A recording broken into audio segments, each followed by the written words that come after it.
and table them for you. Honourable member from Timberlea Prospect. Thank you, Mr. Speaker, or Mr. Chair, for that opportunity to return for questions. I'm talking about buildings, and of course I made my comments with the Trademark building and the lease. However, I want to turn to another building, and I want this out of the way, and of course Hansard knows that I'll be asking for it. It's at 3:59 on this day on April 11th. Sir John A. Macdonald students and staff have endured split shifts at two different schools. To the community of Bedford, but more particularly to the community of Sackville High, I offer the thanks. The Premier says we can expect further school announcements. I was there that day with a member from Sackville Beaverbank at the Hammonds Plain School. However, the school steering committee from Sir John A. has expressed some frustrations. And in fact, Mr. Chair, I want to pass on to the Education Minister, they've expressed some distrust with regards to the project at our local high school. Education Department officials are now telling the members of this committee that they should be talking about compromise, about a different schedule for additions and renovations to that overcrowded school. I can tell you this community is not prepared to compromise, under any circumstances, prepared to compromise. So I'd like to give you the opportunity today, Mr. Minister, to reassure the community, the growing community that is served by Sir John A. Macdonald High School, that there will be no delays, there will be no deferred decisions, and the Sir John A. project will proceed on schedule as was originally agreed to by the member from Halifax Citadel. Thank you, member. The Honourable Minister of Education on the question. Thank you, Mr. Chairman. First of all, I want to remind members of the committee that with respect to that project, there were unforeseen cost overruns. That, of course, impacts on the cash flow that is available from one time frame to another. And therein lies the challenge that faces the department as well as the school advisory committee in terms of addressing the needs of the school and meeting the commitment that was made to that school. And that commitment will be met, Mr. Chairman. We will, in the very near future, be responding, the department will be responding to the advisory committee that they met with respect to how those commitments will be achieved. And I can assure the honourable member and members of the committee that they will be achieved as expeditiously as possible and that the commitment that was made to the community will in fact be met. Member from Timberlea Prospect. I want the minister to know that the deputy minister, who is sitting to his left, attended an overflow crowd, we should say, a number of years ago. Time flies when we're having fun, Mr. Cochran. And at that time, there were some tough decisions in the community. The decisions revolved around the fact that Sir John A. would endure an environmental remediation process. Out of the environmental remediation process would mean that we would have to attend schools in other communities. Now, you're well aware of that, I know, but the agreement was that there was to be a schedule for improvements. And I know that when the community met with me and expressed to me as the MLA, and a member from Chester St. Margaret's is in this particular meeting situation too, we were made aware of the fact of the importance of a gymnasium. Now, this isn't the old jock talking. This is a teacher who's concerned about delivering programs. And the delivery process was to be based upon curriculum, that the school gymnasium was crucial in the schedule of renovating that high school. 15 new classrooms, a new entryway, the gymnasium. Those were part of the originally agreed to schedule. We agreed to that schedule because as a growing community, we could not offer the services that were necessary to offer the public school program to our students. When the community asked my opinion, I was firmly of the belief that we needed a new high school. However, the committee decided in its wisdom, and I agree with them now as I agreed with them publicly before, we will live with the decision.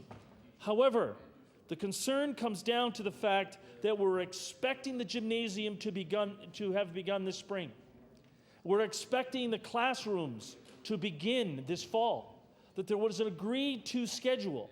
I'm aware of the fact that there is a schedule that you now have and your department officials have, but the one that we agreed to originally, and I say we in the community sense, agreed to originally, that's the schedule we want to be maintained in terms of a new gymnasium, 15 new classrooms, new entryways to the schools. We have the budget overruns because of the environmental cleanup, but I'm talking about the renovations and additions to this overcrowded school that has 3 portables in back of it. You've heard me go on and on and on and on about this. However, we have to have some trust restored. The trust restored between your officials, Mr. Minister, and the community that I represent, and the community that the member from Chester St. Margaret's represents. Because I can tell you at community meetings, you and your department officials are getting trashed, and the word is distrust. So reassure us about that schedule, if you would. Thank you, member. The Honourable Minister of Education on the question. Thank you again, Mr. Chairman, and I want to thank the honourable member.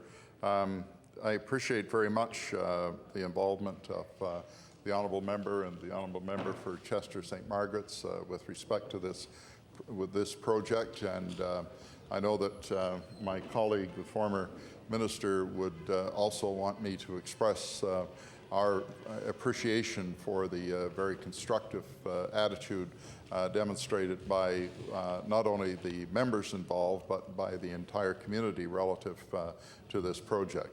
And the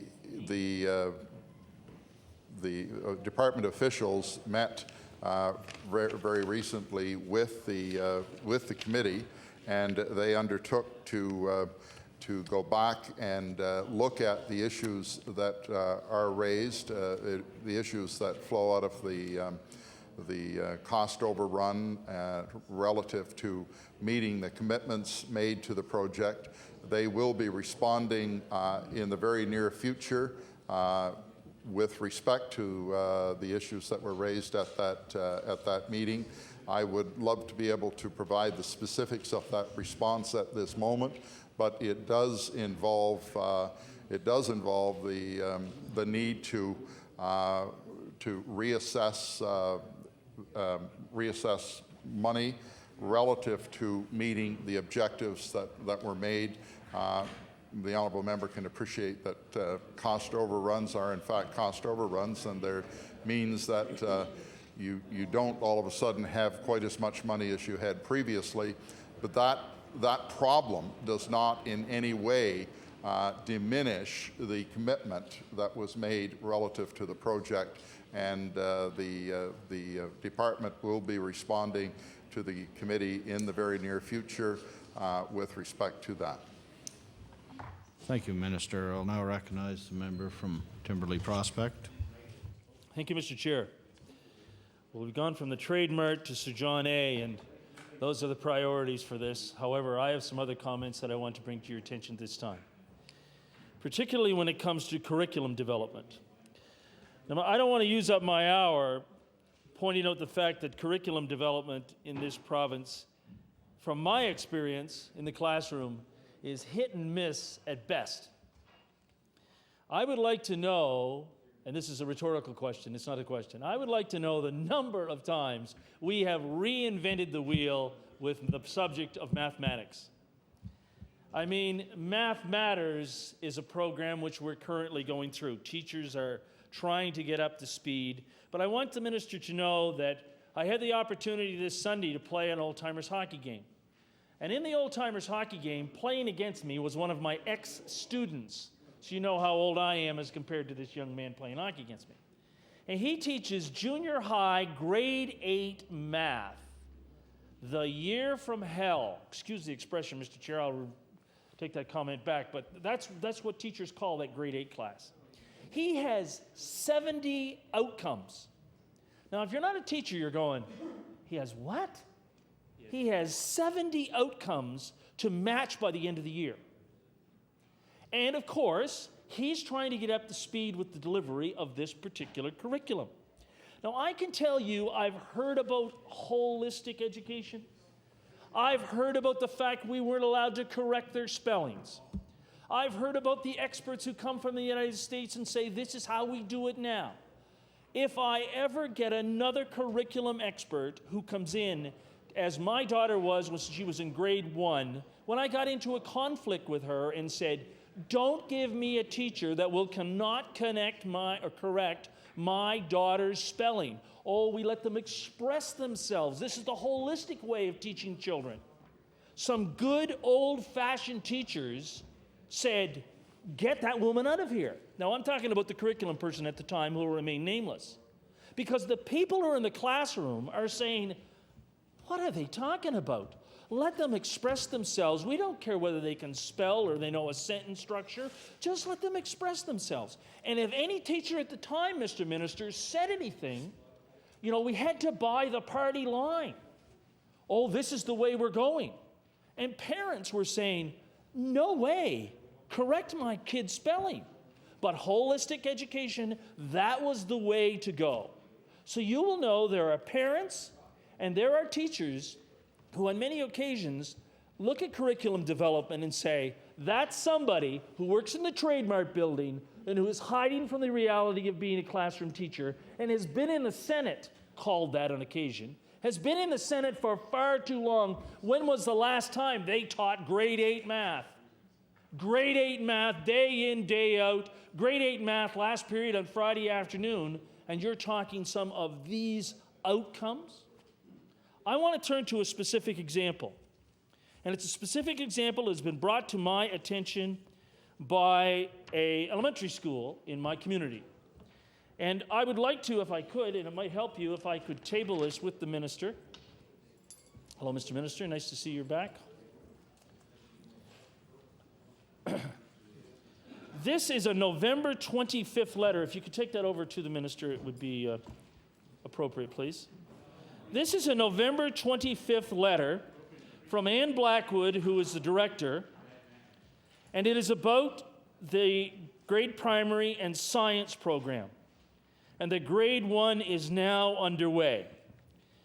Now, I know that the minister on occasion, and I'm sure there's people in the Trademark building who get a little upset with me because, I'm grandstanding and bringing concerns forward with regards to education.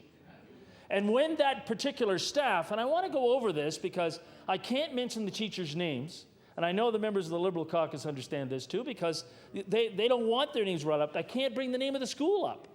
But I went to their school and had an afternoon meeting with them after dismissal. And I want you to know, Mr. Minister, the principal and the vice principal weren't present. How they knew I was coming is another matter, but they were not present. And we reviewed the science program and how some of these materials arrive unannounced. Now, I'm sure Ms. Blackwood's probably still very upset with how it was handled. But we looked at the fact that there was in that particular school a complete set of scales that arrived. Wonderful little devices. Wonderful little creative plastic devices. But that particular school already had a whole class set of them. But they arrived. However, if the chair rules this out of order, I'll have to take it for what it's worth. I know I'm not allowed props. This is not a textbook. This is a piece of wood. 64 pieces of this wood arrived. Excuse me. I want me will, to I will remind the member that it is a prop, and I'll ask you to table it. I will table this piece of wood because, it's refined, it's sanded, it's showing shape. It's 64 pieces of this arrived unannounced in an elementary school. I got a call from the principal. He said, "Bill, bring a camera. You'll never believe it. We've received firewood." Now, this, of course, is softwood. However, the concern I have, in the midst of this science program, which company provided this particular teaching tool to one of the elementary schools in my community.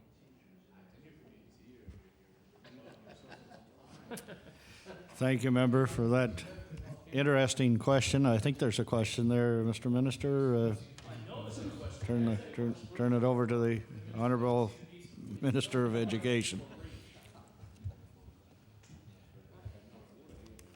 Thank you, Mr. Chairman. I don't have that information with me at the moment. We'll be glad to obtain it and let the honourable member know. Thank you, Minister. The honourable member from Timberley Prospect. You see, my question revolves around the fact of which company is providing. If I said textbooks, I'm sure you could tell me. If I said it was Gage, then you would be able to say that's the company that's supplying the science materials. And the science materials, I fully agree. The science materials have to be scales. The science materials have to be the magnifiers for the bug magnifiers. It has to be those sorts of items there. But my concern is what company? Who is the curriculum driver of this particular project? Which company has the contract to provide the materials for the science, grade 1 and primary for this province? Thank you, member, for your question. Call on the Honourable Minister of Education on the question. Thank you, Mr. Chairman.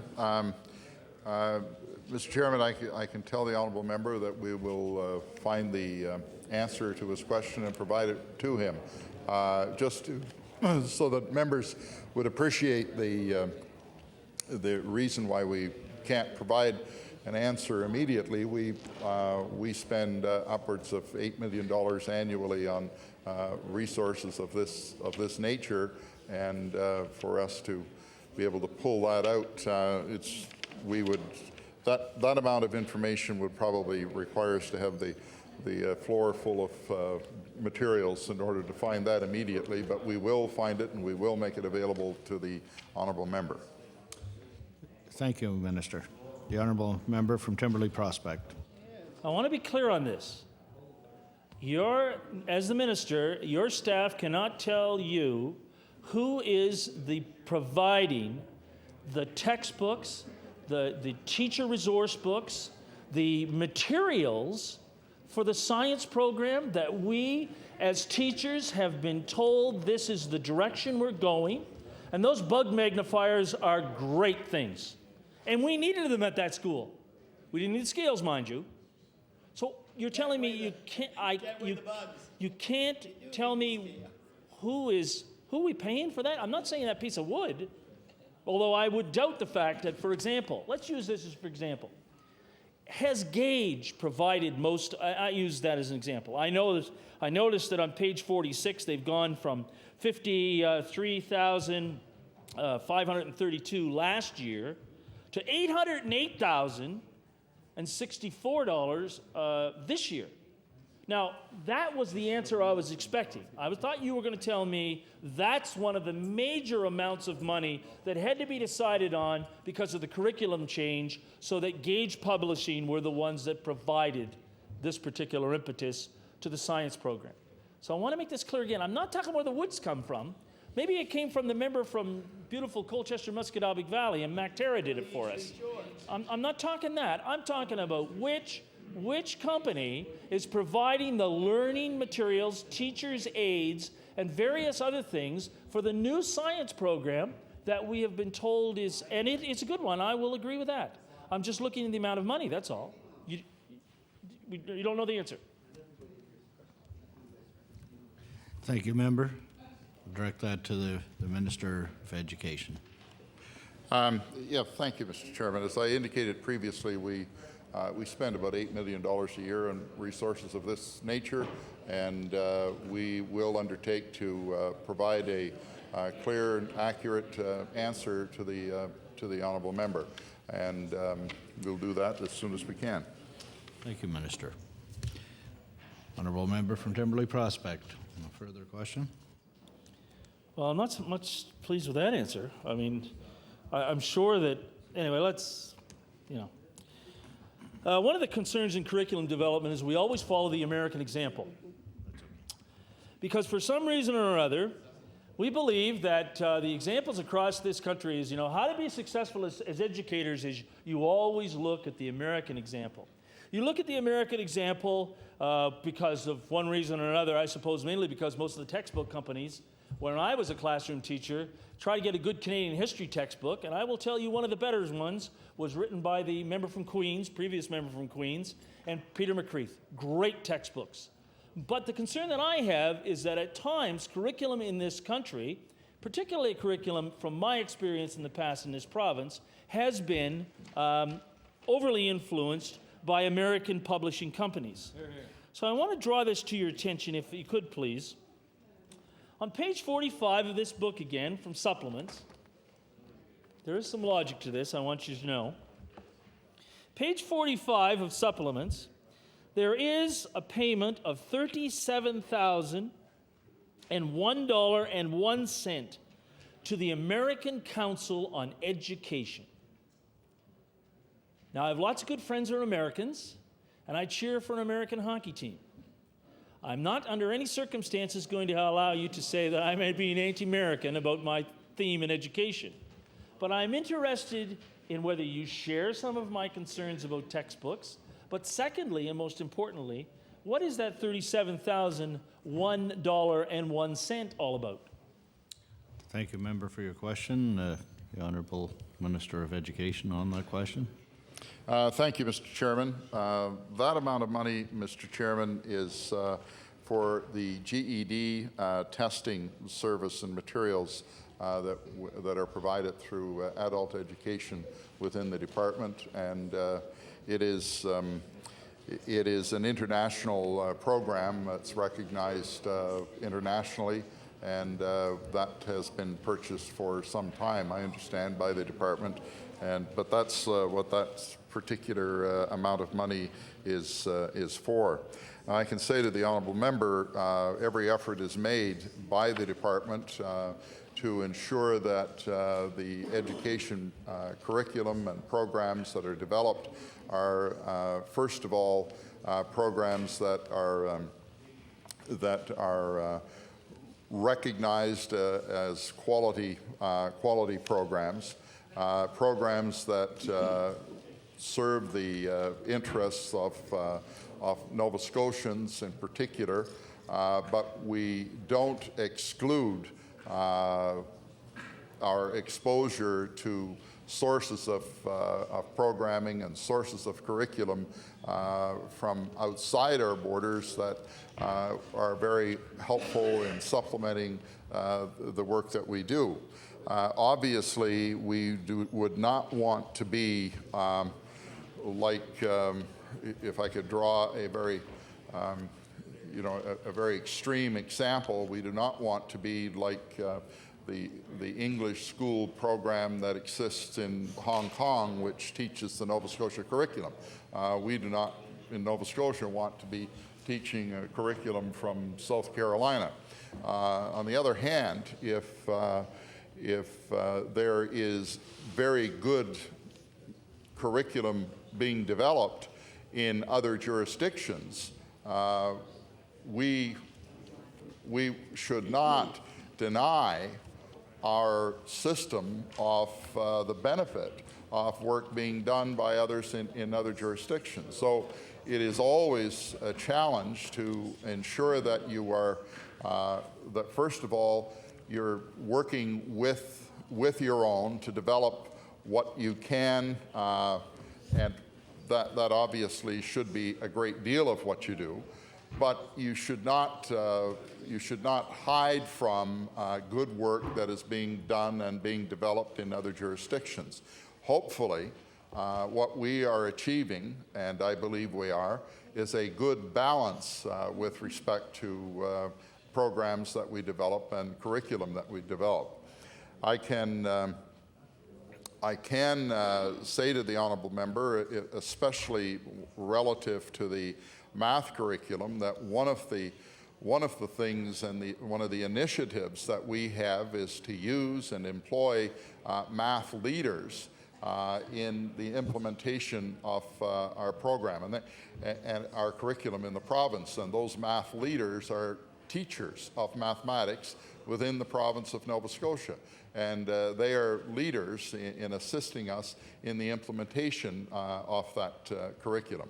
So I believe that, based on my experience, that this involvement of math teachers relative to supporting our teachers throughout the province with respect to the math curriculum is a very significant, constructive, positive step, and I believe it is one that we can learn a great deal from, and I will be following its results very closely to see what applications there might be in other areas of the curriculum. Thank you, Minister, for that clarification. The honourable member from Timberlea Prospect. Clarification, Mr. Chair? I doubt it. Gage Publishing, page 46. Gage Publishing, over the last year, was paid $808,064.23. That's a major jump from the previous year when they received $53,532. Gage Publishing obviously has provided some materials of real relevance to classrooms across this province. I'd like to know what some of them are. Thank you, member, for that question. The honourable member, Minister of Education. Thank you, Mr. Chairman. That money is for a variety of educational supplies, and those supplies that are purchased by the department are tendered. So from any one fiscal period to another, it is natural to assume that as a result of the tendering process, some companies might receive a higher level of a payment in one year than they received in another year, because they may have been more successful in one year than they were in another with respect to winning contracts.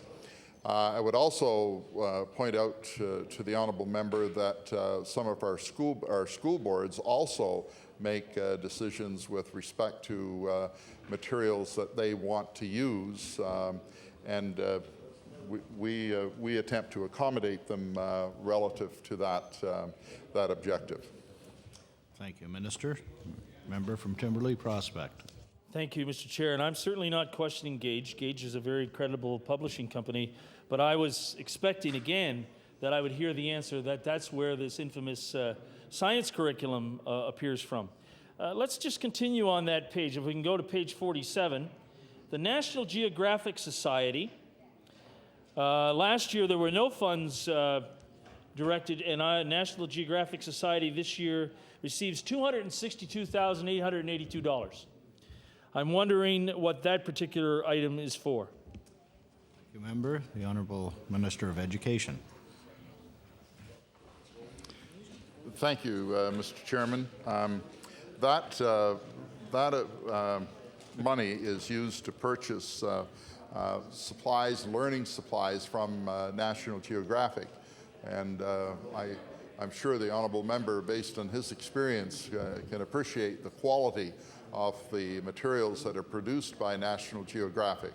I spent quite a bit of my first son was born in 1977, and I have every issue of National Geographic from 1977 up till now, and I can tell you that I used the materials from those National Geographics and from the National Geographic catalog. I ordered many materials out of that myself, paid for them, and incorporated them into classes that I taught, whether those classes be history, whether it be modern world problems, or whether it be economics. The materials that I've received from National and employed that were produced by National Geographic were very, very helpful to me in the work that I did in the classroom.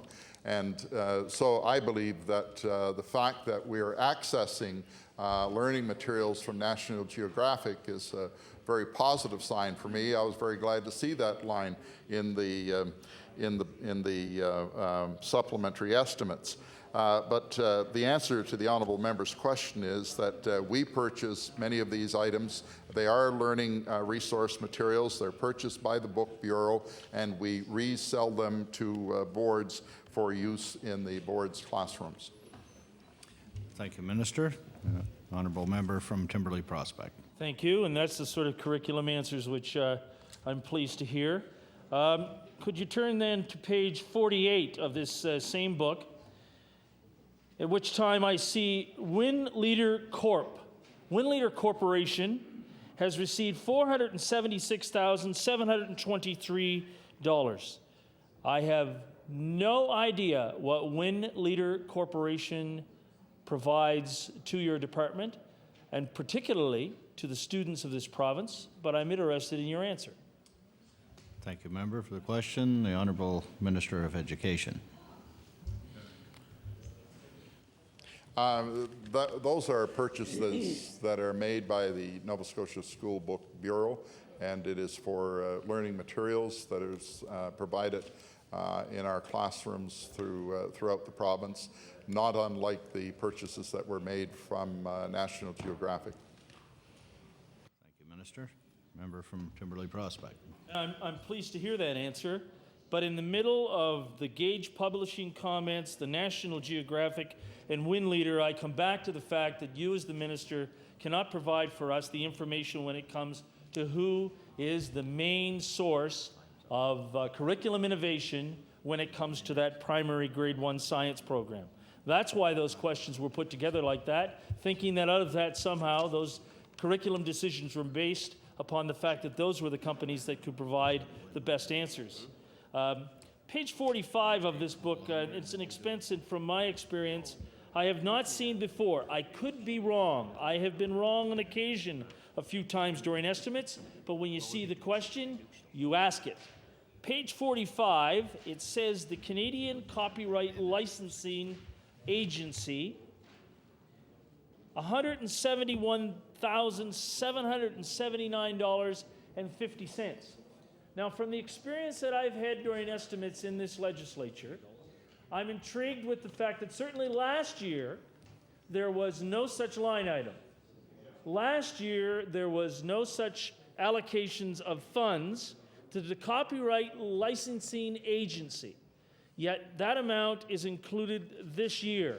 And I was wondering if you could explain that to me as we look at another budget line item. The Honourable the Minister of Education.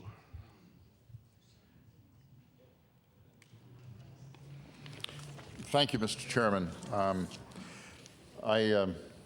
One of the great concerns I had when I was teaching was that someday I would be landed with a suit of some kind because I was using materials that belonged to somebody else that I did not have the capacity to pay for, nor indeed, if I wanted to pay for it, would I have known how to pay for it. This particular item, Mr. Chairman, resolves that problem, and it is a program which allows the department to pay copyright to the owners of copyright when teachers are using materials, copied materials, in the classroom. And I asked the question as to why it was not included in last year's item. It's been recently worked out, this arrangement, and it may be that that last year it was paid by CMEC, but I will endeavor to get a more detailed answer with respect to why it is a new line item this year that did not appear previously. But the purpose of the arrangement is to ensure that teachers can in fact use materials in the classroom, and that there is a proper legal coverage with respect to the use of those copied materials. The Honourable, the member for Timberley Prospect. Thank you, and I look forward to receiving that answer.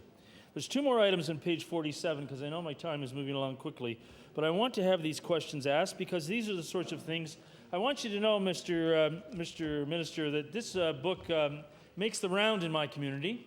In fact, a native of Antigonish occasionally spends a few moments at my coffee table. He is a school principal, and he's always intrigued with what these various amounts are for. So I'd like to turn to page 47 one more time. And I see the line item, Marlin Motion Pictures. Now, Marlin Motion Pictures, last year, according to estimates figures, received $9,628. This year, Marlin Motion Pictures has received a different amount of $22,700. And in addition, if I can continue on that page, on the same topic of cameras and motion pictures, Precision Camera Atlantic. Precision Camera Atlantic. Last year, in estimates, there were $10,805 on that particular item.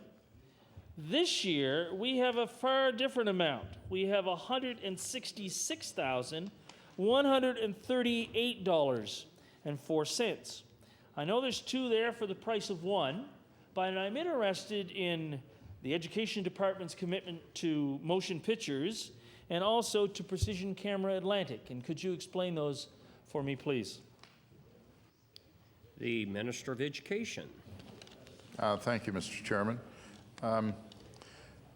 With respect to Maryland Motion Pictures, the amount of $22,700.50, whenever a school or a teacher uses we'll say a video or something that is produced by somebody like Maryland Motion Pictures, then you can't use that without paying for the rights to be able to use it. And this is a duplication charge for the use of materials that have been duplicated and produced by them and then used in our classrooms.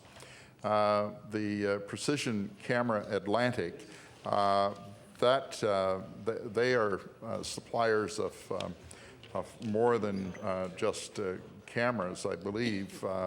They produce office equipment, and they also provide supplies and services to the department and through various divisions of the department. And so I would expect that the change in the value is again related to a previous explanation I gave, that they perhaps were more successful in their tendering in this particular year than in previous years. Anyway, I offer that as a possible explanation, but they are suppliers of office equipment, supplies, and services. Now, with respect to a previous question, the honourable member asked me about the suppliers of materials relative to the science curriculum. If he looks at page 46 of the supplementary estimates, you will find an amount of, is it this one exclusive? Yeah, exclusive educational products, $186,772.49. Again, they're educational resale supplies company, and they provided the materials that the honourable member referenced. Those materials relative to the kits, there were 330 kits, and the cost of those kits was $21,740.40. The member for Timberley Prospect. Thank you, and thank you to particularly the explanation about the precision cameras. However, let's go back to this fact. So exclusive educational products provided some of those very important educational tools for that science projects. And you know, my problem is the matter of communication, but we've been down that road before, so let's not go back. But the member from beautiful Colchester Musquodoboit Valley, perhaps his view is blocked by it, but there's that piece of wood that's sitting there that we had to table. I want this to be clarified with the fact that this particular company, they also provided in those packages the 64 pieces of wood, cut, trimmed, planed, the whole works. That company also provided that learning material to these schools. The Honourable Minister of Education. Yes, Mr. Chairman. The Timberley Prospect member. Because thank you for clarifying that, because this is where I wanted to go with the question when I began. I can tell you that there are learning centers around this province. I can tell you there are learning centers in schools. There are classes of young men and women that could provide that material, to a particular family of schools, could provide it to a certain number of schools in one particular school system or other. A worthwhile project that the high school students in a particular class could provide to the family of elementary schools in the same area. That those 64 pieces of wood, planed, cut, and provided by a high school student to an elementary school student, I want you to know, Mr. Speaker, that those high school children would have said, we are helping our elementary school, and part of their science project, the science project is, we have to cut these pieces of wood to this size. And I want you to know, Mr. Speaker and Mr. Chair, this is an example of cooperation between schools. It would save a few dollars, but let me tell you, those high school students would feel that they had contributed something to the elementary schools in their community when they go in there and say, we did this for our school. Instead, we have exclusive educational products doing this sort of task. And in my opinion, that's a waste of good taxpayers' money. The Minister of Education. Thank you very much, Mr. Chairman. And the honourable member has an interesting suggestion. It's one that I'll think about. And but it's a question of how much educational value there is involved in having high school students cutting out upwards of 21,000 blocks of wood. It's,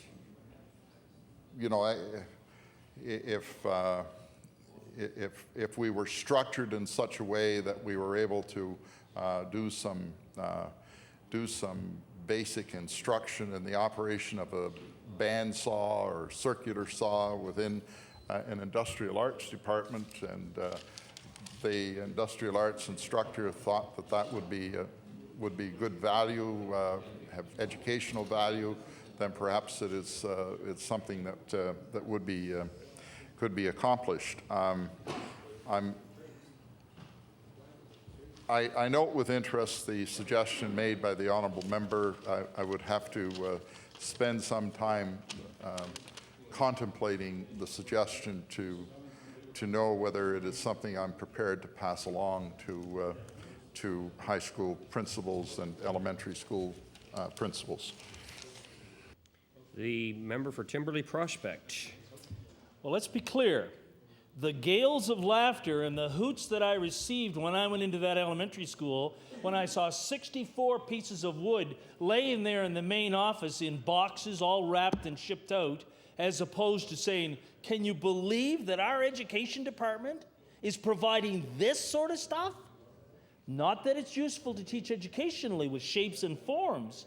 The suggestion has been all along, communicate with your principals, communicate with your teachers. And I want you to know that as far as I was concerned, the science projects and the science for grade 1 in primary is a noble one.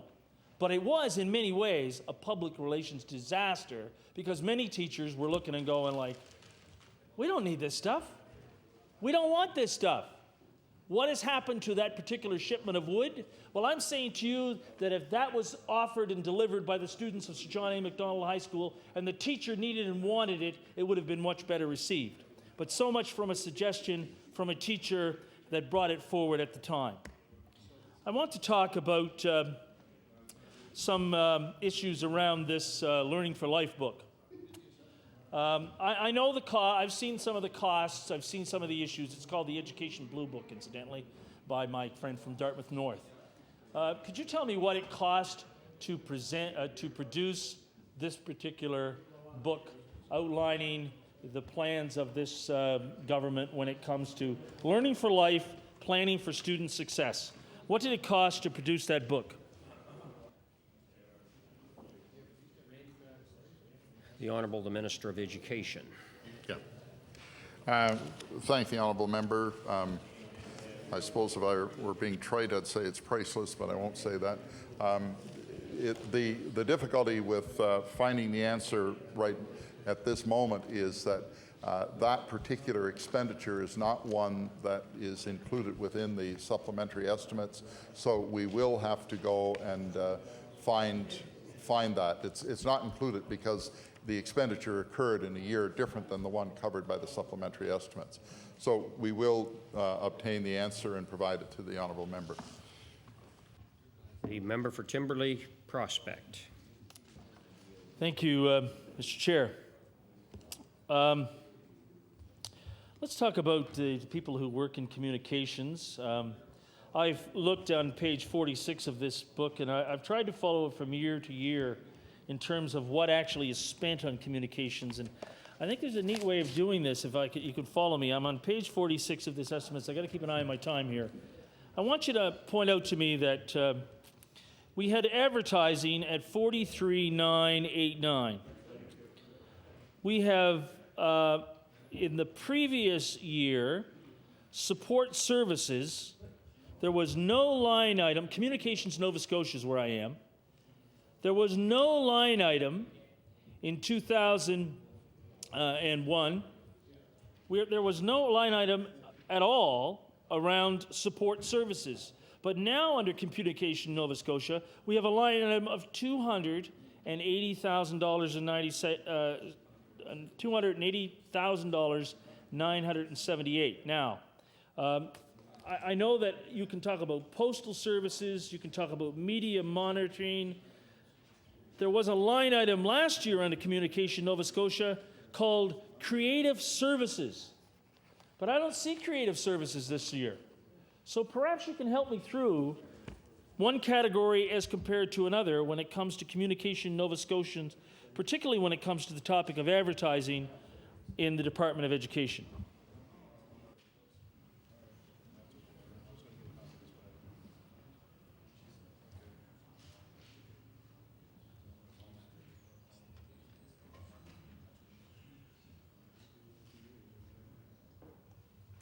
The Honourable the Minister of Education. I'm sorry. Thank you, Mr. Chairman. First of all, I'll try and explain the reason for the differences in the line items appearing this year and not having appeared previously. It's simply a matter of how the services are billed. Previously, they were part of the Communications Nova Scotia budget, and it was paid, the service that they provided to us was paid for by Communications Nova Scotia. What you're seeing now is you're seeing it identified in the Department of Education's estimates because they bill us for that amount of money. So it shows up clearly as being an expenditure of this department, and it is provided, it's a service provided to us, and it is now billed through us. And similarly with advertising that would be placed on our behalf. It would be purchased through Communications Nova Scotia, but it would be billed to us for any of the advertising that is done. I hope that answers the honourable member's question. Thank you. The time allocated at this time for the NDP has expired. We'd recognize the Honourable, the member for Glace Bay. Thank you very much, Mr. Chair, and I want to, before I start, I want to compliment my my friend and colleague from Timberley Prospect on his intricate, detailed questioning of the minister, and I know that comes from his background as in education, as a teacher, and I can honestly say that there's not a day that goes by that I don't wish he was back in the teaching profession, Mr. Chair. I'm sure a lot of the members here in this House will agree with that comment. But Especially the students and all the people in all seriousness, I know how dedicated the member is. So some members just can't take a joke, but I know how seriously dedicated the member is, and I know what he puts into his work and the effort he puts into it. And I'm impressed by some of the questioning that he has done today, Mr. Chair. Mr. Chair, you know, in the opening comments, and I would ask the minister in the start of my time, I would ask the minister if he'd be kind enough to indeed table his opening comments for the members of the House to refer to, if he could be so kind and if he would to do that. But in the opening comments, I believe I'm correct, and if I quote the minister, Mr. Chair, as saying that he was somewhat disappointed. I don't know if he was referring to an overall statement there or disappointed with the test results that he was talking about, but his comment was to the effect that he was disappointed with what was happening. I took it to mean in general in the field of education in Nova Scotia, but perhaps I'm wrong.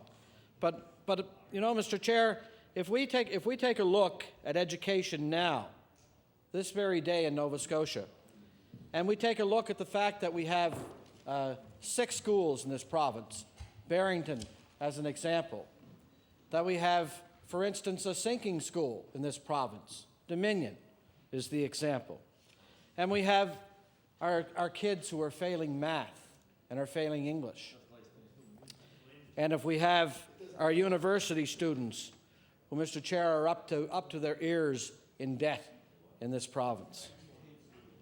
And the cost of university to a lot of students in this province is out of reach for a lot of Nova Scotians. So I would suggest, Mr. Chair, that it may not be disappointment was the word that perhaps the minister was looking for.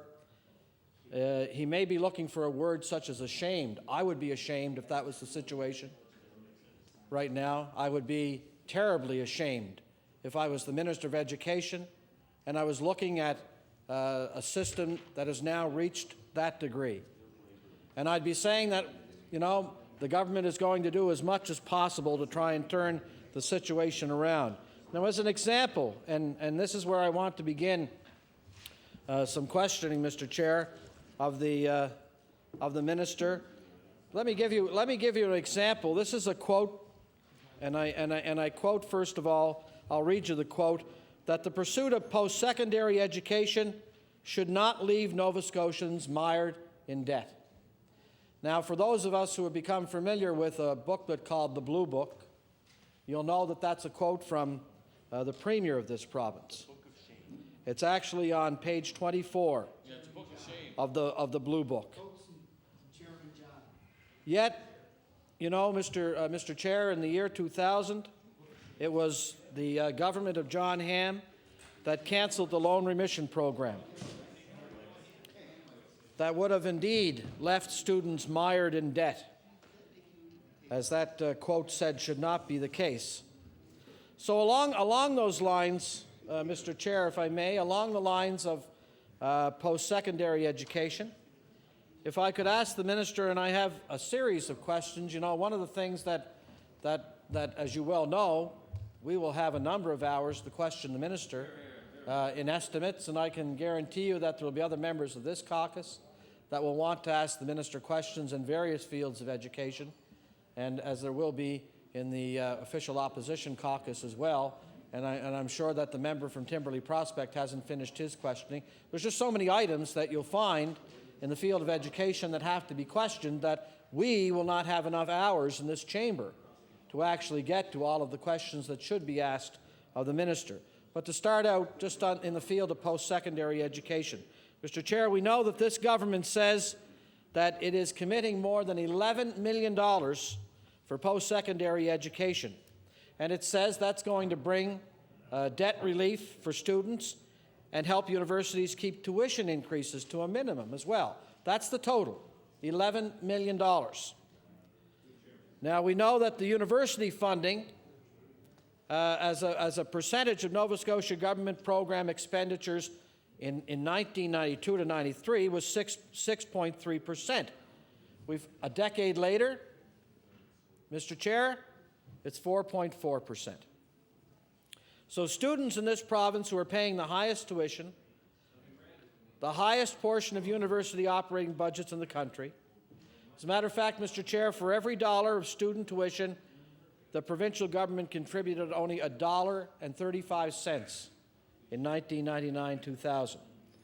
In other Atlantic provinces, they averaged $2.50, and the national average, Mr. Chair, was $2.28. So, with those few statements, to start off the questioning, my first question to the Minister of Education. Mr. Minister, with universities, through you, Mr. Chair, with universities hiking tuition to pay for the operating cost, and we know that's going to be the case because the University College of Cape Breton, I think, has already indicated that its tuition costs are going to go up some 7%, and I think other universities in this province are indicating that will probably be in the range that they're looking at is about 7%, if not more. Can the minister explain that portion of the $6 million portion in operating funds, when you divide it among Nova Scotia's many universities, how is it actually going to help to keep tuition fees, tuition rates lower in this province, Mr. Chair? The Minister of Education. Thank you, Mr. Chairman. Quite a number of items were touched upon by the honourable member in his comments. And first of all, I want to make sure that he understands the context in which I use the word disappointment. I use the word disappointment in the context of referencing the test results that we put forward in our report to parents. And that report to parents, Mr. Chairman, related to test results of our students in grade 12 programs, and in particular. And I also want to ensure that the honourable member and members of the House appreciate that the results that we've put forward measure and show the performance of our students not only with respect to this province, but with respect to performance levels in the country and internationally.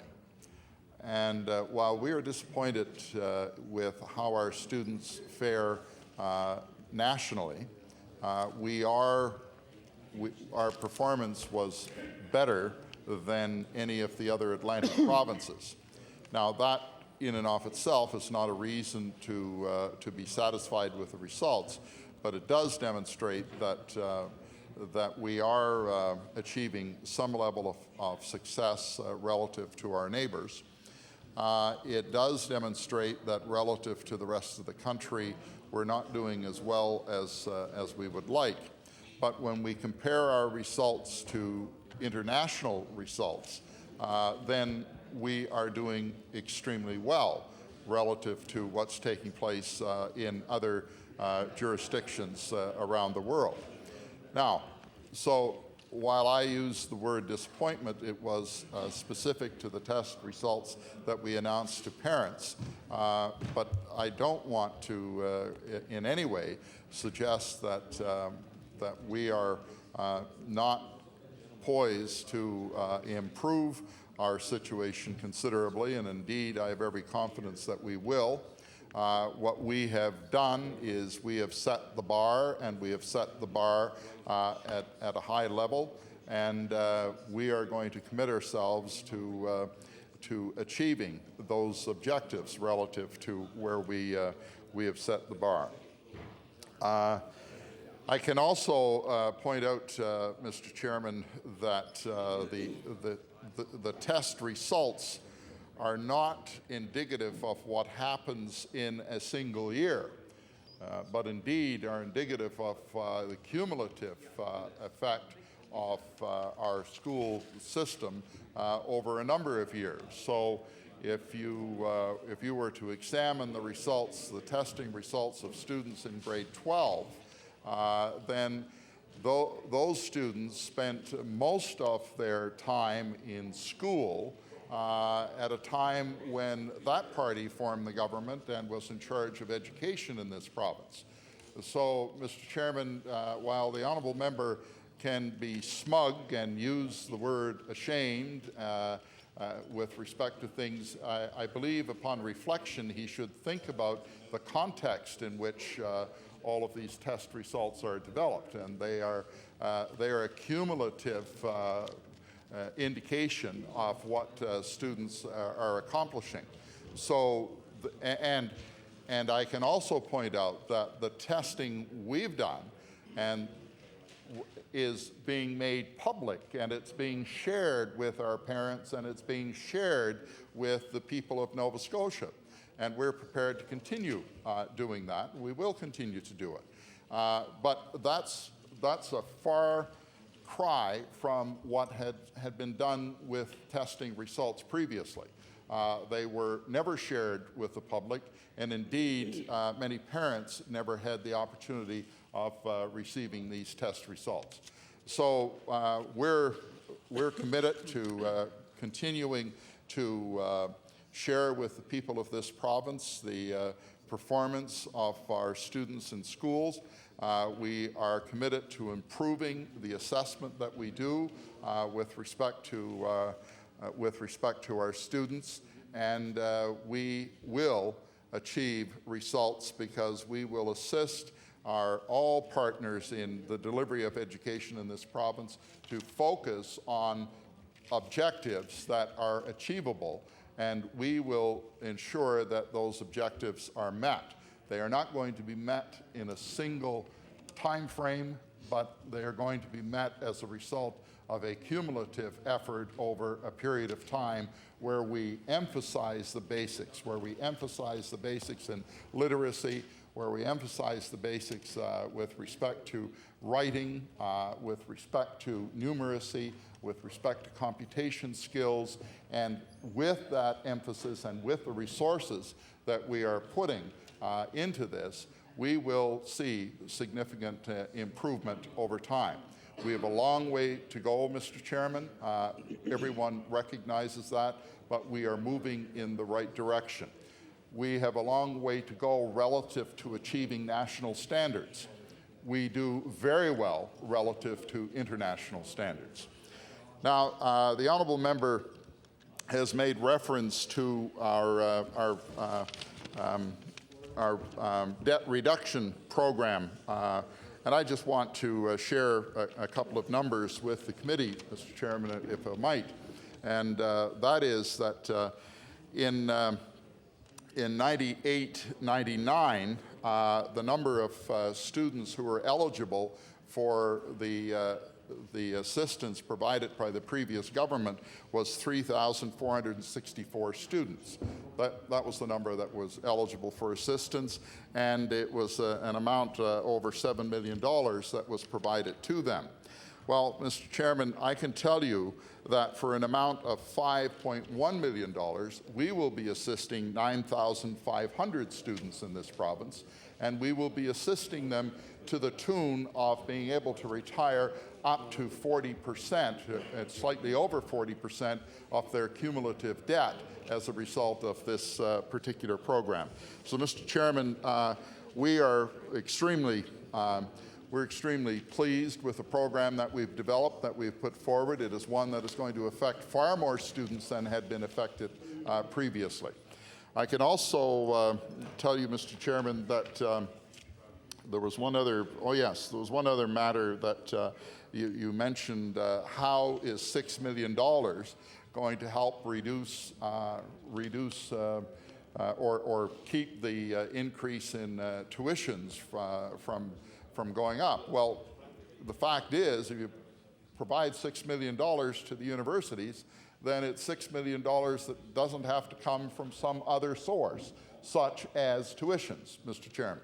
So the number is significant, and I have indicated to the universities, and I've made it quite clear that it is my objective to reach the stage where we have more than fully restored the level of funding to universities that had existed before the severe cuts had taken place in previous years. Thank you, Mr. Chairman. The Glace Bay member.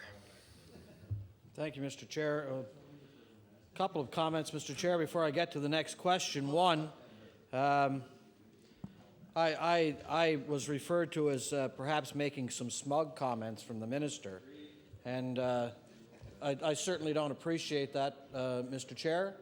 I don't appreciate the reference to what may have been misconceived by the minister as smugness. I have comments to make in this chamber, and if the minister feels they're smug, that's too bad. He's here to listen to those comments, and he's here to answer to those questions. And if the minister thinks that I didn't get the right, perhaps didn't read him right by saying when he was disappointed, again, that's too bad for the minister. He's here to answer to us.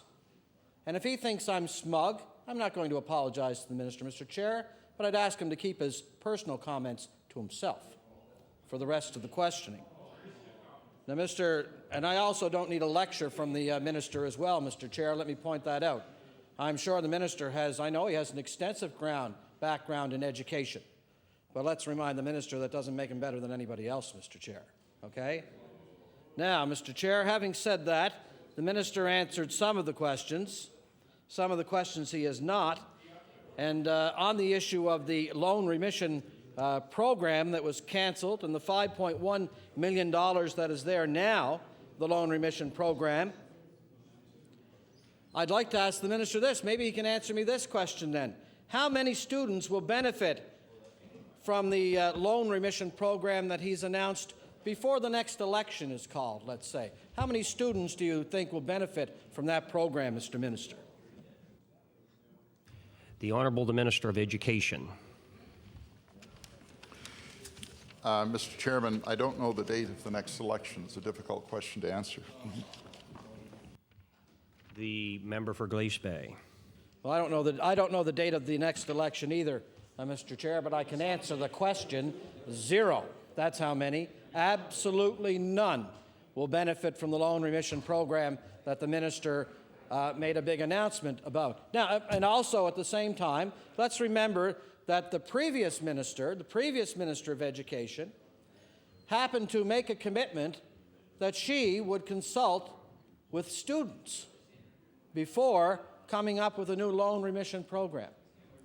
Now, Mr. Chair, as you know and as I know, the only consultation that took place with students was a half an hour before the loan remission program was announced. And that was to tell them what the new, very confusing loan remission program was. And I was at the news conference that day, Mr. Chair. A lot of the students were left, just, they couldn't figure it out. Who could? The Deputy Minister of Education was there in a technical briefing beforehand, and I must admit, he probably did the best he could. Pretty capable guy, they tell me, in some aspects. But he did a technical briefing, and it still left reporters and a lot of other people scratching their heads and saying, how does this work? If you had $9.9 million in a previous loan remission program, and your new loan remission program only has 5.1, then, and I'm not being smug here, Mr. Chair, I don't mean to be smug, but let's do the math. Just do the math. What's missing? Where did the money go? And how can that program possibly be as good as the previous one if there's not the same amount of money there, Mr. Chair? So we know that the loan remission program is not the same. And we know that there's not going to be anybody who will benefit from the loan remission program. Now, I referred to what the Premier had to say in my opening statements, that no Nova Scotia student would be left mired in debt. Now, another comment, Mr. Chair, that he had to make was that this one is the same leader who stated in 1999, and here's the quote: "The time has long passed for government to step up to its responsibilities to ensure that our young people have full access to higher education without having to mortgage their futures to do it." Now, what I would like to know, then, perhaps I'll give the minister a chance, Mr. Chair. I'd like him, first of all, to point out to me, because it just may be a case that I overlooked it, but I'd like to know where that $5.1 million is in the estimate book. And I would also like to hear the minister's explanation. The minister's explanation of the $5.1 million, the loan remission program, how it's going to benefit students. And I'd also particularly would like to hear him explain to me how it's going to benefit a fourth-year graduating student who's going to graduate from university this year. I left that for the last because I'm particularly looking forward to hearing that answer, Mr. Chair.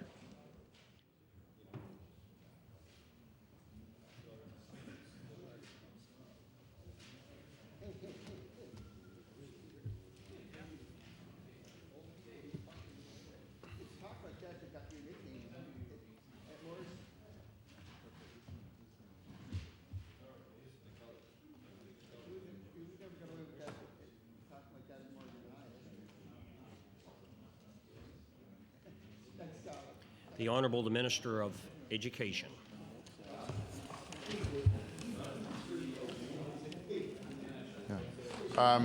Thank you, Mr. Chairman.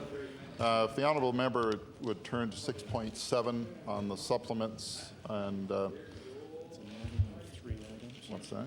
It's a netting of 3 Yeah. items, the new program, but it's offset by savings. The student assistance, which one is it here? 15? Yeah, is the item that's there is $568 million, $15,568,000 to. No, that's. Yeah, and that relative to the, well, what do we do here? The estimate or the prior estimate, or the forecast is 12.5, but included in that, Mr. Chairman, there is a $5.1 million figure for the implementation of student debt management program. There's a 99. There are savings that offset that figure. Interest savings on loan portfolios, 1.8 million. Transition from risk premium loans to guaranteed student loans is an amount of $2 million. There's about 150,000 student assistance loan system support transferred, and there's a $60,000 item transferred to resources to administration. So when you work all of those figures together, there's a $1.189 million net change in that item, Mr. Chairman. And well, it's not straightforward, but it is the answer. I get that's. At any rate, that's the explanation as to where that number originates. The honourable member for Glace Bay. Mr. Chair, I don't know. I'd like to reply to that answer, but I'm starting to ramble as much as the minister just did in that reply. I couldn't understand what he was talking about. Unless, maybe he used to be an executive at Enron, I'm not sure. But I'd ask the minister again, just to clarify. I guess you're telling me that was on 6.7 of the supplementary detail, and the details of that detail are in the details. Is that what you're telling me, Mr. Minister? I'm not sure. Look, what I wanted to know is, and again on the answer, I also asked you that how many students would be benefiting, graduating students would be benefiting from the loan remission program this year. So we'll ask that question again to the minister, Mr. Chair. The Minister of Education. Thank you, Mr. Chairman. And the amount of money in the student debt management program is $5.1 million. We have achieved savings from other sources, and as a result of those savings, we could have used the savings elsewhere. We chose to employ the savings in the debt reduction program. So that is why the honourable member does not see a $5.1 million line item relative to this program. But it's important to understand that the savings that we have employed to support the program could have been employed elsewhere. We chose to employ them to support this particular program, and so the amount of the program is $5.1 million. And that money is available to students who will be enrolling in university this coming year, and as a result of that,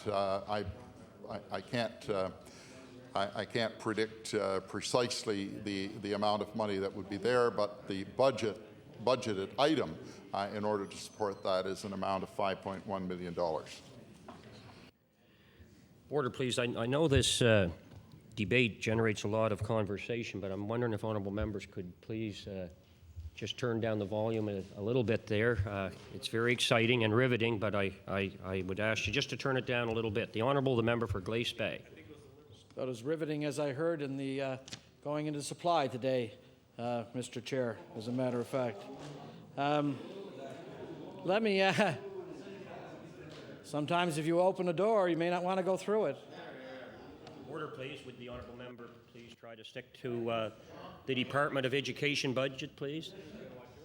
If I take a look at that line item as referred to on page 6.7, Mr. Chair, then I see a difference of just over about let's say $2.8 million.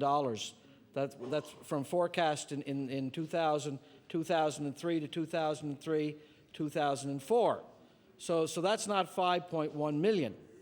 So my question to the minister, I guess, is that if the province have you added $5.1 million to a debt reduction program? And if you have you cut any programs? The Honourable the Minister of Education.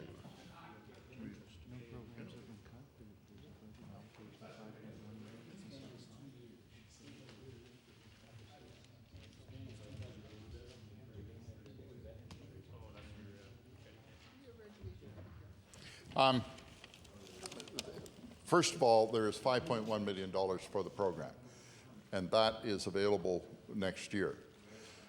There have been savings through interest reduction. Now, that happens to be the case this year, that there are savings in that particular area. However, should interest rates increase, then, of course, those savings will not be available to us, and we would have to deal with that as the interest rates increase, and we will. But it will not in any way affect the amount of money allocated to the debt reduction program.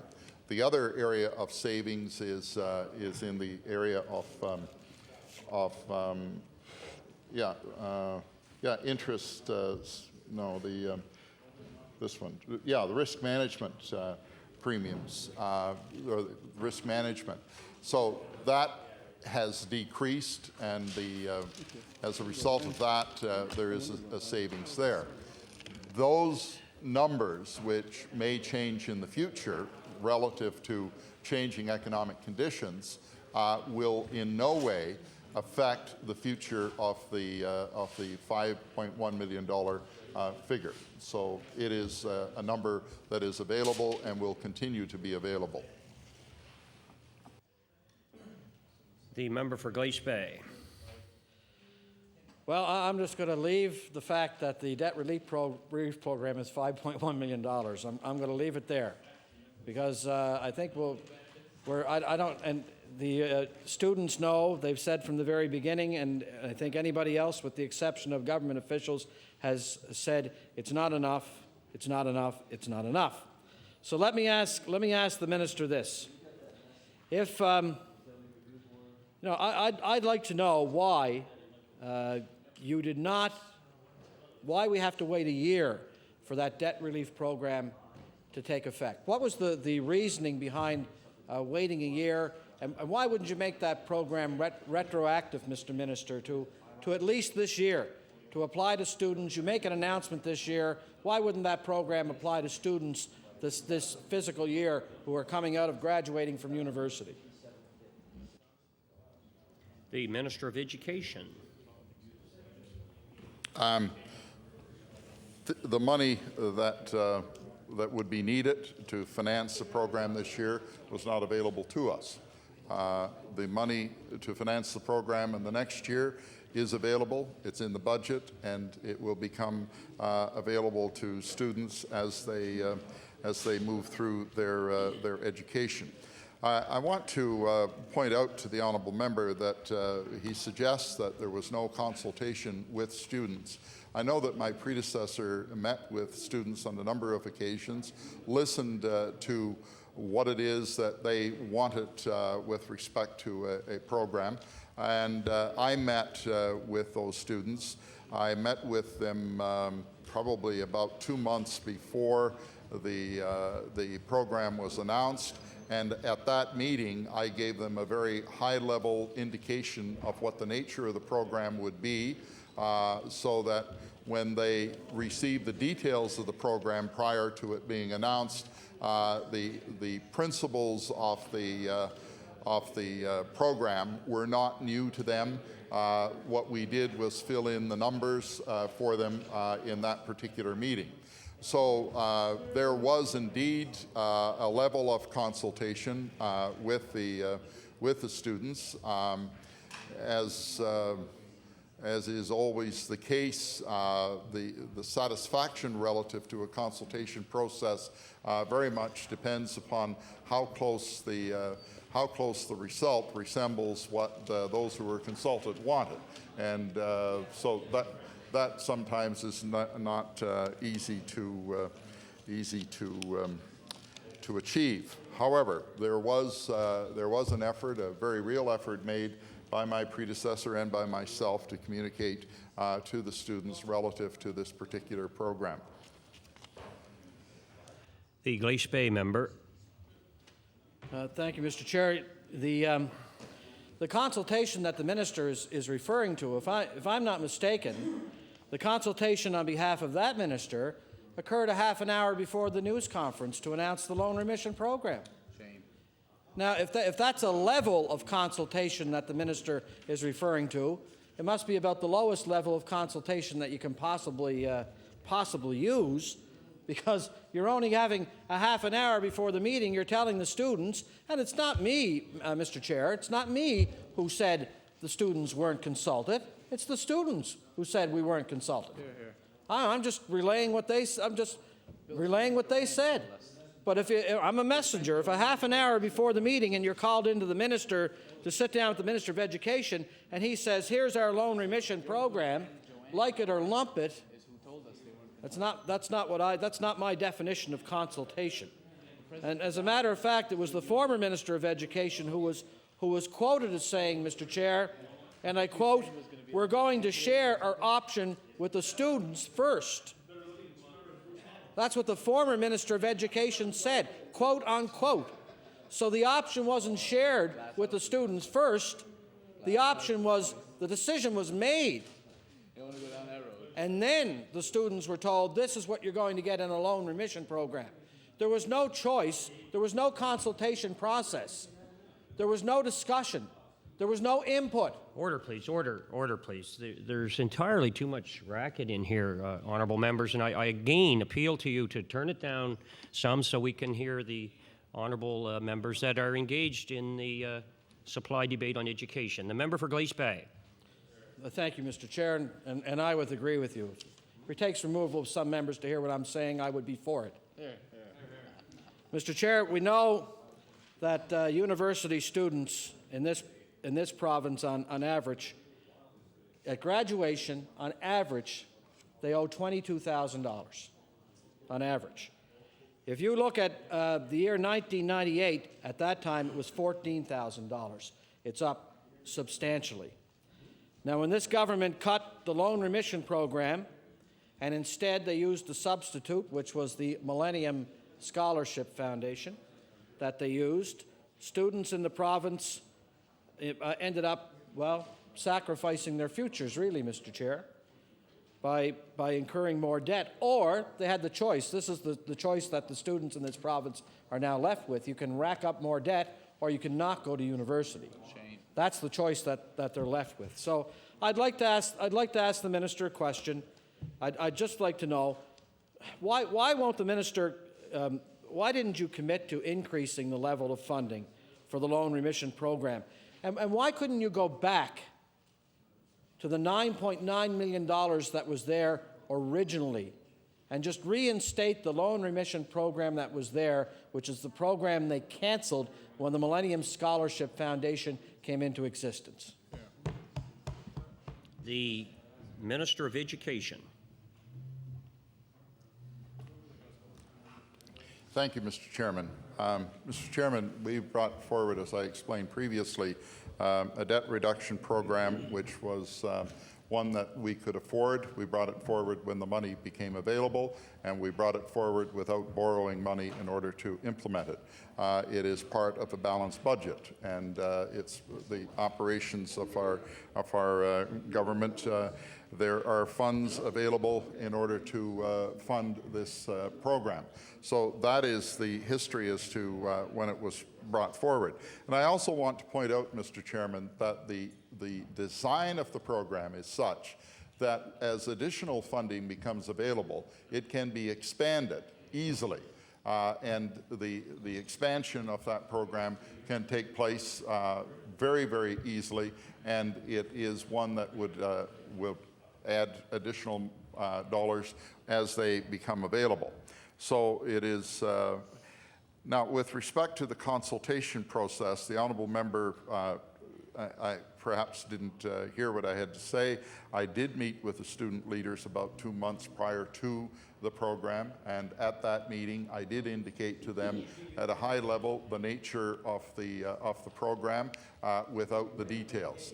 My predecessor did commit to tell the students the nature of the program prior to telling anyone else about the program. I fulfilled that commitment by providing them with the details, the dollars of the program. So, Mr. Chairman, there is no sense on my part that we have not fulfilled that particular commitment. Did we do everything that the students wanted?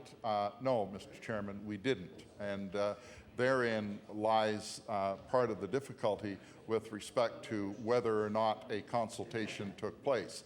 A consultation that resulted in students getting everything they wanted did not occur. A consultation that listened to the students and developed a program that would be expandable and would provide for future students as additional funds became available was in fact achieved. And Mr. Chairman, we believe that it is an extremely good program, one which will assist over 9,000 students, and the previous program would assist only somewhere in the vicinity of, the numbers have disappeared on me here, Mr. Chairman, but about 3,500 students. So we believe we're going to provide assistance to many more students, and we're going to provide it in a manner that's very meaningful, retiring up to or in excess of 40% of their debt if they take advantage of all features of the program. And it is a program that I indicated that can be expanded as resources become available. The member for Glace Bay. Mr. Chair, at the risk of sounding smug again, if you have a meeting and sit down with people to discuss a rather complicated program without the details, it's not much of a meeting, Mr. Chair. And there's certainly, without the details, how could you possibly explain what's going to be happening with a loan remission program that is complicated and a lot less than what it was previously? Now let's go, in the words of Howard Cosell, Mr. Chair, in retrospect, looking back, let's go back to when there was a loan remission program and when it was canceled, and along comes the Millennium Scholarship Foundation. I'd be interested in hearing the minister's explanation as to why the loan remission program was canceled at that time, and what indeed to this day has been, if there have been any recent discussions held with the Millennium Scholarship Foundation people, and I'd be very interested in knowing what they're saying these days about the new loan remission program that the minister has initiated. The Honourable the Minister of Education.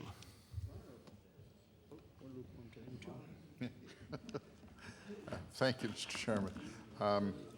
Mr. Chairman, the indications I have is that the Millennium Scholarship people are lukewarm to our program, and that would suggest, Mr. Chairman, that perhaps there's an acceptance of the program as being a reasonable one. There is a recognition that, and the program was designed in such a way that it can be added to and easily expanded as resources become available.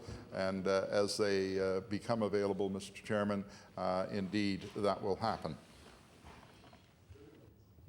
The Honourable the Member for Glace Bay. Just to, I'd like the minister to further clarify on a couple of points there. I wanted him to explain to us the reasoning behind the cancellation of the original loan remission program in 1999. And if I could hear that explanation then, Mr. Chair, please. Thank you. The Honourable the Minister of Education. Thank you, Mr. Chairman. That explanation, Mr. Chairman, was provided on many occasions by my predecessor during previous estimates that are before the House. The estimates that I'm defending today have included with them a $5.1 million debt reduction program, which is going to assist over 9,000 students, and I'm quite pleased to defend that, Mr. Chairman. The Honourable the Member for Glace Bay. Well, Mr. Chair, what I'm asking the minister before us today is to give me an explanation as to where the loan remission program stood during the time of that government, whether there was another minister there or not. I'm asking for that explanation, and I'm asking the minister to provide that. I've also asked him to provide me, I'll ask him now to provide me with the reasoning behind what happened with the Millennium Scholarship Foundation, why the decision was made, regardless of whether another minister was there or not. That makes no difference. You appear before estimates and you put forward a loan remission program that cost $5.1 million when there used to be one there that used to have $9.9 million in it. And if I'm standing here asking for that explanation, Mr. Chair, I think I deserve that explanation. So I'll ask the minister one more time. What was the original reasoning behind canceling that program?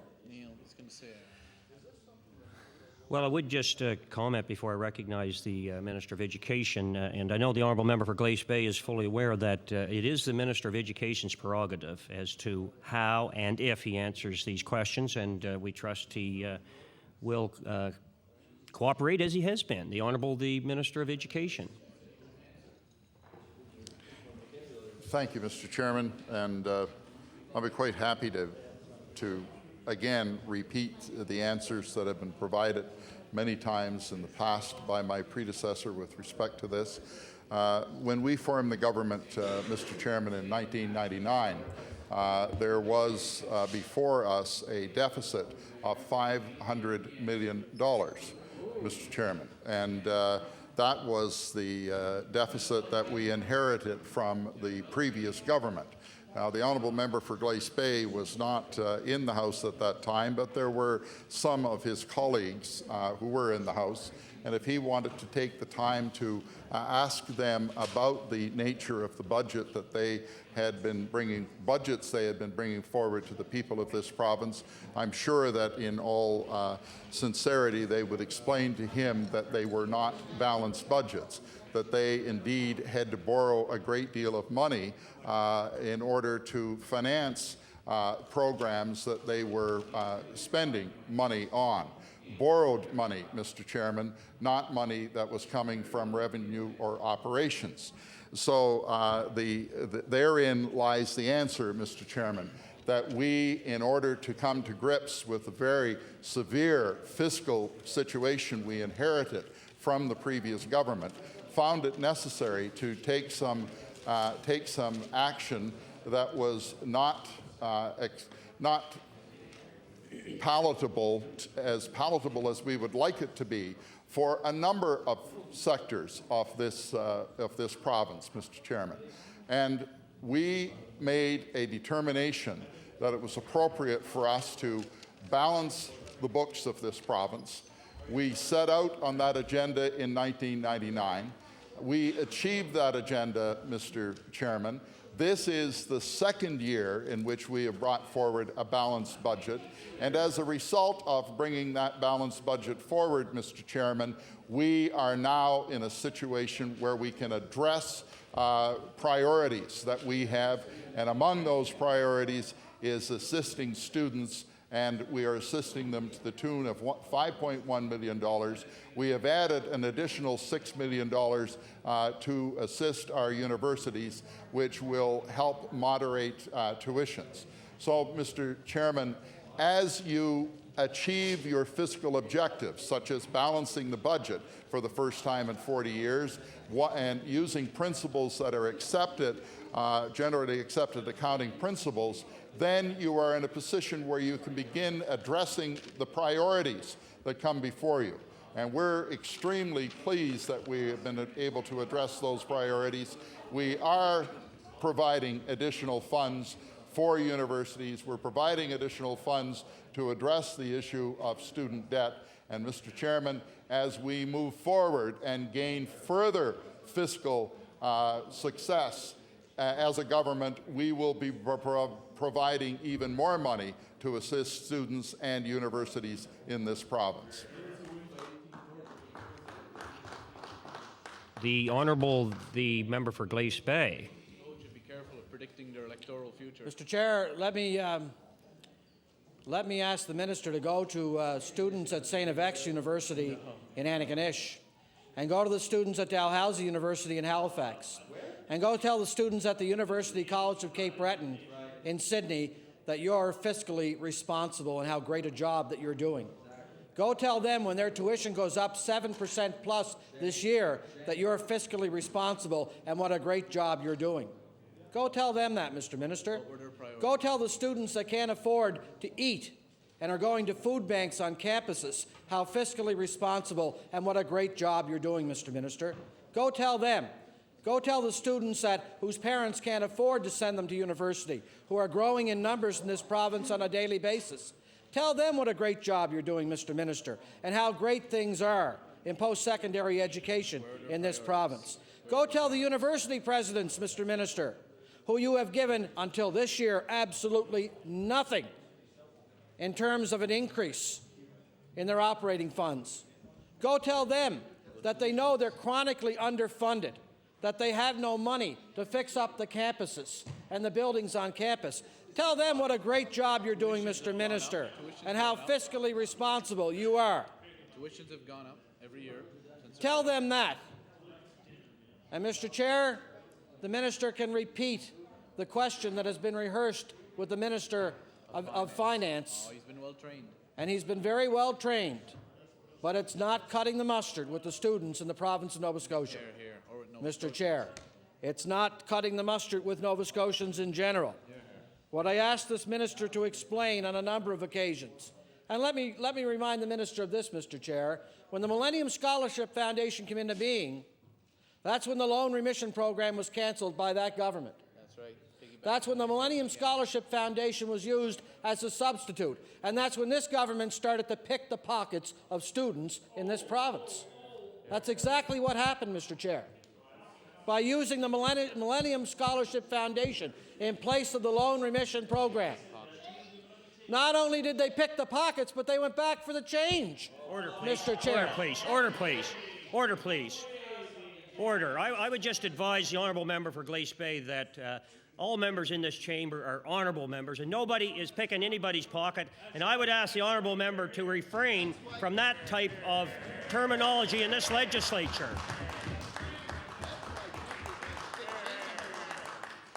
The honourable member for Richmond on a point of order, or is he sharing time with the honourable member for Glace Bay? Mr. Point of Chair, order, honourable member for Richmond. Well, with all due respect, Mr. Chair, you may want to review Hansard earlier today, where a certain member from Colchester Musquodoboit Valley referred to members of our caucus as scoundrels. So I'm curious as to what his ruling might be now sitting in the chair as to the appropriate use of that word when he is trying to chastise another member for using unparliamentary language in this chamber.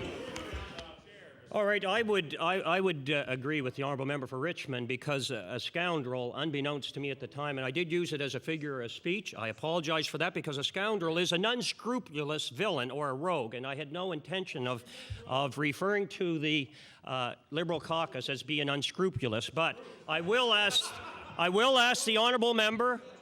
I will ask the honourable member for Glace Bay to refrain from the terminology picking pockets, because that is most dishonourable to imply. The honourable member for Glace Bay does have the floor. Thank you, Mr. Chair. I'll retract that comment, Mr. Chair. I may have said it just to get a reaction from the backbenchers. It's the only time we hear from them. So, but if that's the case, Mr. Chair, you know, the fact of the matter is that the Millennium Scholarship Foundation funds, the province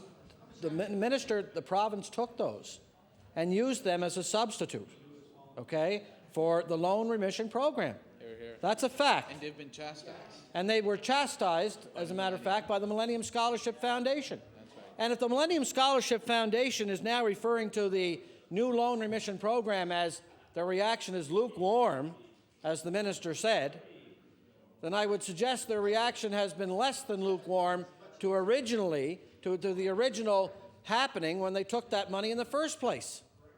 Now, the students in the province are quite aware of this, and they've been complaining about it for some time, because they are the ones who are the most affected. Reflects their priorities. And what happened was that instead of benefiting the students in this province with both the loan remission program and the Millennium Scholarship Foundation, which the Millennium Scholarship Foundation was intended to be, it was intended to augment the loan remission program in this province. Instead of doing that, what happened is that when they took the money, then you can, I'm not going to use the words again, but I'm at a loss for words as to how to describe it, you know?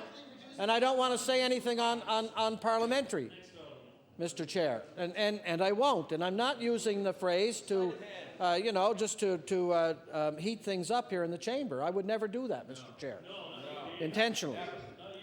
But what I would like to have this minister explain, Mr. Chair, is I would like to have this minister explain to students in this province who are hit with increasing tuition costs, who on average, as I said, owe more than anybody else in the country at graduation time, I would like to hear the minister explain to those students who may be at home right now watching, I would like to hear him explain how this loan remission program is going to benefit those graduating students this year. I'd really like to hear that explanation. So I'll ask him again one more time.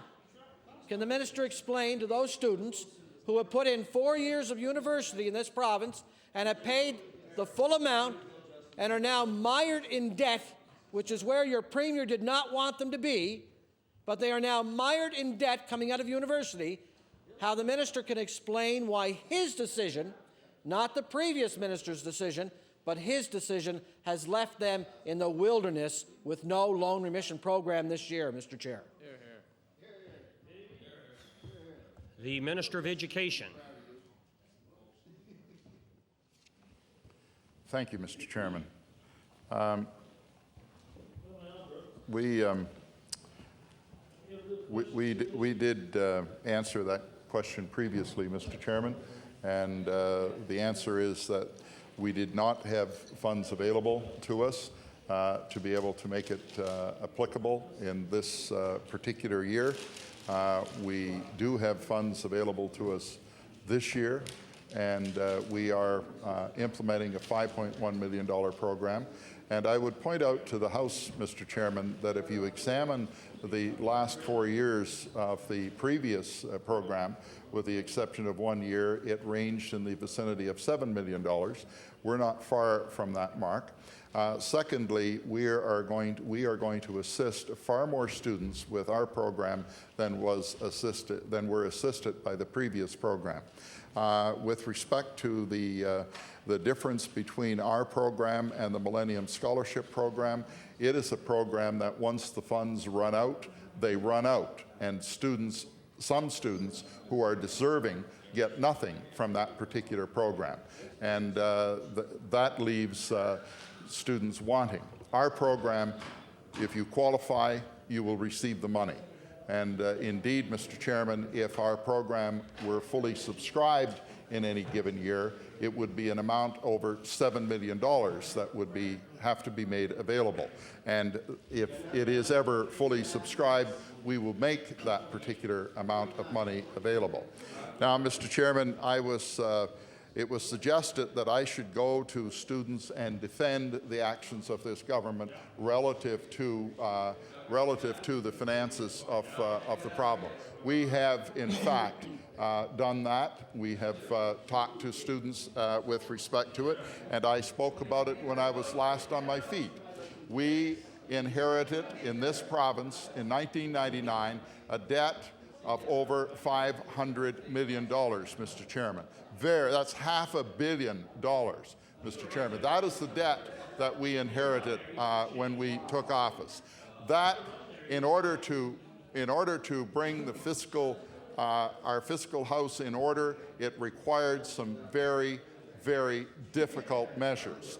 We took those measures, Mr. Chairman, and we balanced the books in this province. The first truly balanced budget in over 40 years, Mr. Chairman. And this government accomplished that, and we're proud of what we accomplished, and all Nova Scotians contributed to that. And we salute Nova Scotians for the efforts that they have made. And Mr. Chairman, when you consider that accomplishment to what went on in this province in the period of the 90s, when successive governments were attempting to balance the books. They talked about balancing the budget. They gave us rollbacks, Mr. Chairman. They gave us wage freezes, Mr. Chairman. They gave us savage days, Mr. Chairman. They gave us a whole host of programs that did not achieve the objective of balancing the books of this province. We balanced the books, Mr. Chairman, and we did it through concerted effort, and I will defend that before anybody, Mr. Chairman. Thank you. The honourable member for Glace Bay has about half a minute. Mr. Chair, they tried that tactic already today. It won't work with me, let me tell you. You can huff and you can puff all you want, but you're not going to blow this house down, because the students in Nova Scotia know that we're right. The students in Nova Scotia know that this minister... Order, please. The time allocated for the Liberal caucus at this time has expired. I would recognize the member for Timberley Prospect, and he has approximately 12 minutes before the hour of interruption. 11 or 12 minutes. Wow. Well, thank you again, Mr. Chair, for a few moments. And, you know, I heard a man at X yell at me one time like that. And he wasn't quite as big as you were, Mr. Minister, but when he started on me, I listened. And I had a football helmet on at the time, but I want you to know I can sense your frustration. I can sense your frustration. That was the only time I ever listened to anybody from X, let me tell you. But Minister, I have a topic, and my topics are, you know, I've got some time with you. I have some teacher friends who still admit that after 5 years in politics. I have some issues and I have some concerns. So I'd like to bring this one to your attention now as we have a few more moments. And it's a topic of some concern to the public school teachers of this province. And I'm wondering if you could comment for me on the growth of public schools, excuse me, I'm not delivering it very well. It must be that last outburst of yours. The growth of private schools across this province. I can tell you examples that there are private schools in my community that are popping up like mushrooms in the middle of the night. And they're full. They are full. And parents are saying, we know we pay our taxes for the public school system, but we are going to send our children, our kids, to whatever school. And I can mention some of the private schools in the community of Timberley Prospect. But I'm wondering, does that concern you at all, that the growth of the popularity of private schools across this province? The Honourable the Minister of Education. I want to thank the honourable member for the question, Mr. Chairman. It is indeed a valid point for us to discuss in consideration of these estimates. And the real solution to this problem, from the perspective that the honourable member is asking it, is for us to succeed in ensuring that we are providing a quality of education so that parents will not have the perception that they can get something better elsewhere. That is the challenge that is before us. And in order to address that, Mr. Chairman, we will need to work very hard to ensure that that people have confidence in our schools, have confidence in our programs, our curriculum, and have confidence in all of the partners who are delivering our programs. And that is why, Mr. Chairman, that we have instituted programs such as the Report to Parents. That is why we are making test results available. That is why we are looking at our schools to assist them in improving their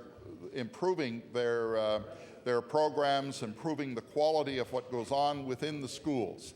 And that is what we will dedicate ourselves to doing. And it is only in that way, Mr. Chairman, that we can address the problem to which the honourable member refers. And indeed, it is a challenge, and it is a challenge that we recognize, and it is a challenge that we are dedicating ourselves to, and will continue to do so on a day-to-day, month-to-month, year-to-year basis. Thank you, Mr. Chairman. And thank you for your answer, Minister. I recognize the member from Timberley Prospect. Thank you, Mr. Chair. And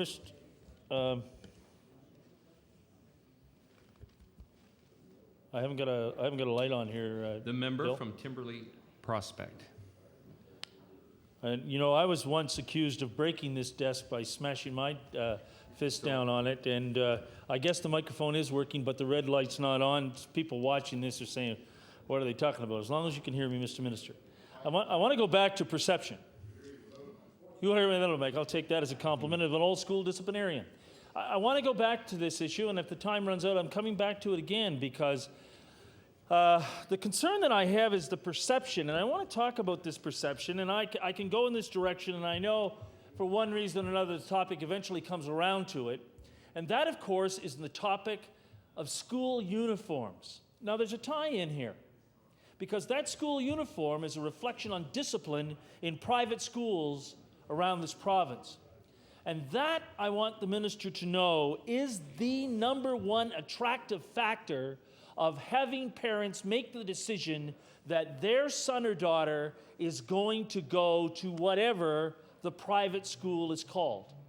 I want you to know very clearly, Mr. Minister, that I have friends who come to me, and these are junior high aged parents, if you get my direction. They're the parents and their kids are in junior high, and they are saying to them, Bill, I can't send my kid to the local junior high or middle school. There's so many kids in the class. There's so many other things the teachers are doing. They're not reflecting on the teachers. But one of the most attractive things about having kids go to private schools is there is, quote unquote, one of my better friends has said, there's some old-fashioned discipline in private schools. Now, I'd rather not have you comment upon the uniforms, but I would have you comment on the perception that private schools do have better discipline, they have better control over the children or young people, depending on what age they are, and that this concern is a major attracting feature to have these young people go to these private schools. I would wonder if you could comment on that for me. Thank you for the question. I'd like to recognize the Minister of Education. Thank you, Mr. Chairman. And as I indicated previously, we are working toward improving the quality of education within our schools, and that is an ongoing initiative. And I know that all of the partners are involved and dedicated to that initiative. And part of it, of course, relates to smaller class sizes, which we're part of it relates to smaller class sizes, which we're attempting to implement. We, of course, are working with the communities. Our code of conduct is something that's designed to address that particular concern, and the code of conduct is one which will take some time to have it fully implemented, understood, and appreciated. But there is a real challenge out there, and the honourable member has. I have to be careful here because I restrain myself from getting off in tangents relative to my own experience in the classroom, and I can say that one of the great frustrations that appears to have flowed out of the Charter of Rights is the lack of capacity that teachers have in order to maintain discipline within our schools. We are not likely to affect any change relative to the Bill of Rights. So what we need to do is to find a capacity to restore a level of discipline within the schools. And perhaps the word discipline is not the word we should use in attempting to come to terms with this problem, because it isn't a matter, if we're going to do it, under the influence of the Bill of Rights, then we need to do it in such a way that there is a mutual respect that is ingrained within the culture of our schools. And indeed, it's a respect that must go beyond our schools. I had a conversation, we have an youth advisory committee that I meet with from time to time. And in the course of our meeting on Saturday past, the students expressed a frustration with the apparent lack of understanding of adults that they would encounter within the community. And it was very interesting because this was an experience related to a sort of a fringe urban area. This story emanated from where the youth were sitting on top of containers that were very close to an area where adults were picking up their mail. And there was a sense on the part of the adults of being intimidated by these youth. And that, as we discuss the issue even further, and I'll quite happy to pick up on this after do you want me to move the adjournment, or is No, it, actually, you have a minute. Oh, okay, I'll left, and carry on.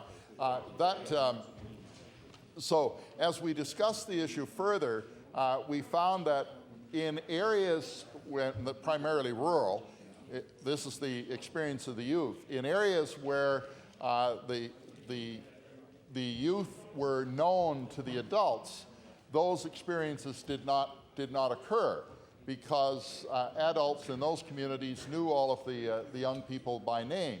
But as you get in more densely populated areas where you have a greater movement of people, perhaps over bigger distances, or they live distances apart, and that knowledge